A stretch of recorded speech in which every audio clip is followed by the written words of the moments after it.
Iran की जानिब से चाइना को भेजे जाने वाले खाम तेल की तरसील रोकने की अमरीकी साजिश नाकाम। ईरान ने चाइना तक नहर स्विस बना ली और वहाँ से अब तेल की तरसील की जाएगी। इस बारे में आमिर रज़ा से बात करते हैं।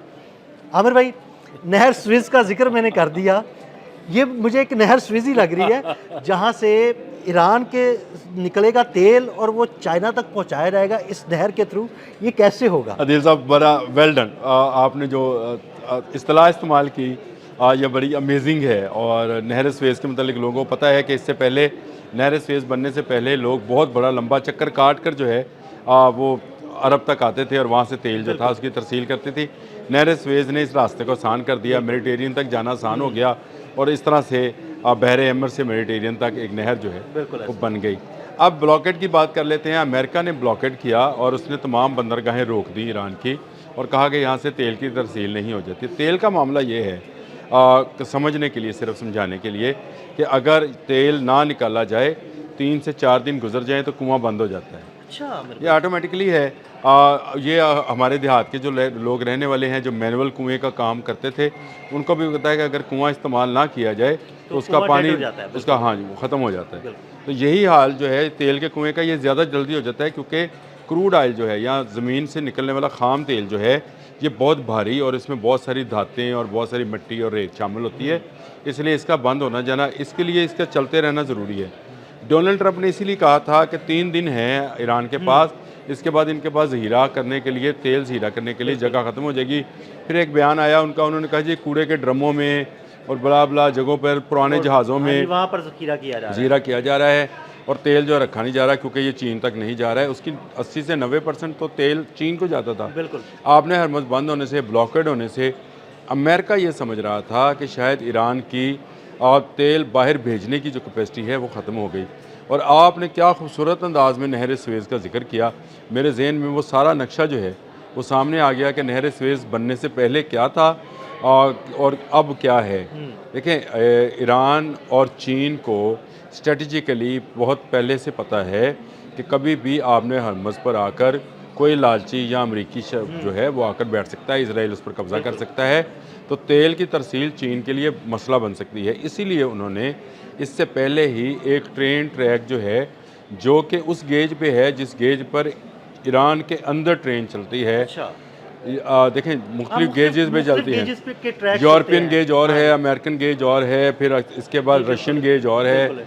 इन्होंने ताजिकिस्तान तुर्कमानिस्तान से एक रास्ता लिया ट्रेन का, जो कि तेल लेकर, खाम तेल के बड़े बड़े कंटेनर्स लेकर वो ट्रेन, जिसमें 40-50 बोगियाँ हैं, वो चीन तक जाती है और चीन के एक सूबा है, शवान उसका नाम है, वहाँ तक जाकर वो तेल जो है आगे तरसील कर दिया जाता है। अब इससे इसकी इसकी उन्होंने मकदार बढ़ा दी है, यानी ट्रेनों की तादाद बढ़ा दी है, यके बाद दीगरें चलाने शुरू कर दी हैं। लेकिन ट्रैक पहले से मौजूद था, नहर स्वेज़ पहले से खुद चुकी थी। और ये जो अभी कह रहे हैं 3 दिन, ये 3 माह और 4 माह भी बैठे रहे, इनको ईरान को फ़र्क नहीं पड़ने वाला, क्योंकि वो सारी की सारी ट्रेड युआन में करता है। और ईरान जो है इसी ट्रेन के रास्ते, जो ट्रेन इस तरह से तेल लेकर जाती है, वो कोई ना कोई चीज़ लेकर भी आती होगी। मेरा अपना ज़ाती वो तेल लेकर गई है तो यकीनन कोई खाने पीने की कोई और चीज़ें भी, कोई उसके साथ बोगियाँ नहीं लगती होंगी, कुछ उसके साथ कुछ काम किया जाता होगा, तो वो वापस भी उसी तरीके से वापस आ रही होगी। तो ये एक ट्रेड रूट पहले से बना के रखा हुआ है। देखें, चाइना कहा जाता था कि अंग्रेज़ 100 साल आगे की सोच देखता है, तो चाइना अंग्रेज़ से भी 100 साल के आगे की देखता है। अंग्रेज़ तो हमसे 100 साल आगे देख रहा था, चीन उससे भी आगे देख रहा था। चीन को पता था कि कभी ईरान पर अगर ऐसा वक्त आता है तो उसका तेल जो है ये ज़हीरा करने की जगह ख़त्म हो सकती है। देखें, 2-3 जगह थी उसके पास, हार्ट जजीरा सबसे बड़ा था, उसमें था। फिर उसकी मुख्तलिफ बंदरगाहों पर ऑयल डिपोज़ मौजूद थे, उनको नुकसान पहुँच सकता था। तो इस सारी बात का अंदाज़ा करके पहले से एक ट्रेन ट्रैक मौजूद है, जिसको अब इस्तेमाल किया जा रहा है। और 24 घंटे ट्रेनों की आमदरफ़्त जो है इसी रास्ते से जो की जा रही है। जो अमेरिका, डोनाल्ड ट्रंप का ये ख्वाब है कि 3 दिन बाकी रह गए हैं इसका तेल ज़हीरा करने का, ईरान बड़े ज़बरदस्त तरीके के साथ जो है अपना तेल बाहर भेज भी रहा है, बेच भी रहा है, और मुख्तलिफ सामान जो है मुख्तलिफ रूट से उसके पास आ भी रहा है। तो ये एक खाम ख्याली मेरे ख्याल डोनाल्ड ट्रंप की थी। ये पहले से एक ऑयल नहर स्वेज़ मौजूद थी, जिसको इस्तेमाल चीन कर रहा है। स्ट्रेटजिकली अगर देखा जाए तो ये अमेरिका की बहुत बड़ी शिकस्त है, क्योंकि अगर वो इस ट्रैक को नुकसान पहुंचाने की कोशिश करता है, तो तमाम की तमाम ट्रेन जो हैं ये चीन की मलकियत हैं। अच्छा, हाँ, तो फिर तो अमेरिका इसको ऐसी कोई नुकसान नहीं हरकत पहुंचा करेगा, सकता। बिल्कुल। और ये 2 रशियन स्टेट से निकलकर चीन तक जाती हैं, यानी इसके रास्ते में भी अगर हमला किया जाता है तो उन स्टेट्स को इसमें मुलव्वस किया जाएगा।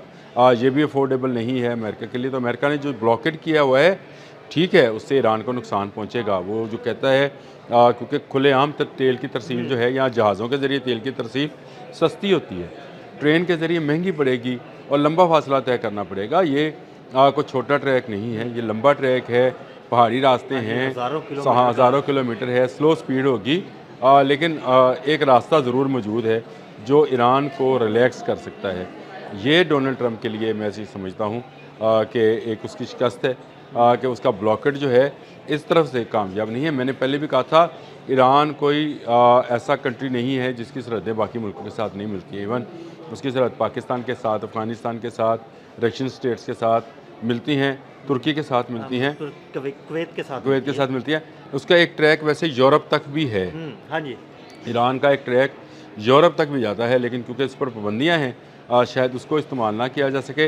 लेकिन ईरानी तेल जो है चीन जा रहा है, कम मकदार में जा रहा है, ज़्यादा मकदार में नहीं जा रहा है। तकरीबन 90% तेल जो है वो चीन खरीदता है ईरान से, लेकिन अब चूंकि ब्लॉकेड है तो उसकी वजह से कितने फीसद तेल, 30% जो है वो तेल जा रहा है। लेकिन इससे एक चीज़ जो रिलैक्स वो कर रहा है ईरान, उसकी जो तेल रखने की कैपेसिटी है, उसको एक जो है ब्रीदिंग पॉइंट जो है वो मिल रहा है कि वो तेल जा भी रहा है तो उसके जो नया तेल कुओं से आ रहा है वो बंद नहीं हो रहे हैं, और तेल के कुएँ जो हैं वो मुसलसल काम कर रहे हैं, और उनके मुसलसल काम करते रहना ही ईरान के मफाद में है। ईरान इस मामले में इस जंग को मज़ीद आगे लेके जा सकता है। ये अमेरिका के लिए भी नुकसान, देखें, अमेरिका गल्फ़ का नुकसान कर रहा है, अमेरिका अपने इत्तेहादियों का नुकसान कर रहा है। आपने हमस बंद होने से गल्फ़ के पास कोई दूसरा मुतबादल रास्ता नहीं है, और उनके पास जो रास्ता अभी तक उन्होंने डिस्कवर भी कर रखा है, नक्शों में है, उसके इम्कानात भी ख़त्म हो गए हैं, क्योंकि मुत्तहिदा अरब अमारात जो है वो पैक से बाहर चला गया है, और अब वो रास्ता सऊदी अरब से होकर जाता था। तो सऊदी अरब गल्फ़ को क्यों रास्ता देगा उसके तेल के लिए, और अगर देगा भी तो वो इतना महंगा हो जाएगा कि तेल की कीमत जो है वो अफोर्डेबिलिटी जो है वो नहीं रहेगी, और आलमी जो तेल की कीमतें हैं उससे मुताबिकत नहीं पाएगा। यानी मैं यूएई का तेल अगर 100 रुपये में मिलता है तो वो 200 रुपये में चला जाएगा, तो मैं सऊदी अरब से 100 का तेल क्यों नहीं लूँगा, रशिया से 100 का तेल क्यों नहीं लूँगा, तो वो उसके लिए मुकाबले की फ़िज़ा जो है वो नहीं रहेगी। तो इसके लिए आपने हमस खुलना ज़रूरी है। मेरा ख्याल है आपकी ये जो तहकीक है नहर स्वेज़ वाली, इससे अमेरिका मज़ीद प्रेशर में आएगा, दबाव में आएगा।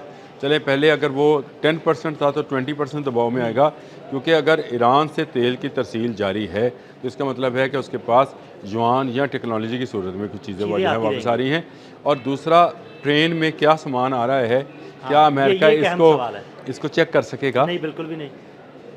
कोई सामान भी आ सकता है। अगर आ सकता होगा, मतलब लेट्स से कोई भी सामान आ सकता है, तो क्या अमेरिका उन रियासतों में या ईरान में या चीन में ऐसी मुदाखलत रखता है?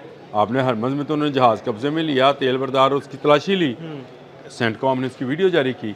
भाई आप तलाशी ले सकते थे जहाज़ की, इस ट्रेन की तलाशी कौन लेगा? ये 8 दिन में आए, 10 दिन में आए, आ तो जाएगी, वापस जाएगी तो आ भी जाएगी। और ये मुसलसल एक सिलसिला अगर बन गया और चीन ने इन ट्रेनों की तादाद में मज़ीद इजाफा कर दिया, तो जो अभी मैं कह रहा हूँ कि 30% है, इसको वो 35 और 40% पे भी जा सकते हैं। ये कोई ऐसा मुश्किल काम नहीं है उनके लिए। मेरा ख्याल है एक ब्रीदिंग पॉइंट ईरान को मिला है, और इससे जो है इस जंग में ईरान को एक किसी न किसी सूरत जो है एज हासिल हुआ है।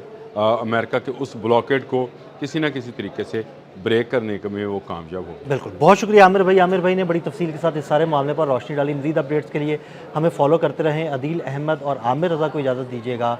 अल्लाह हाफ़िज़।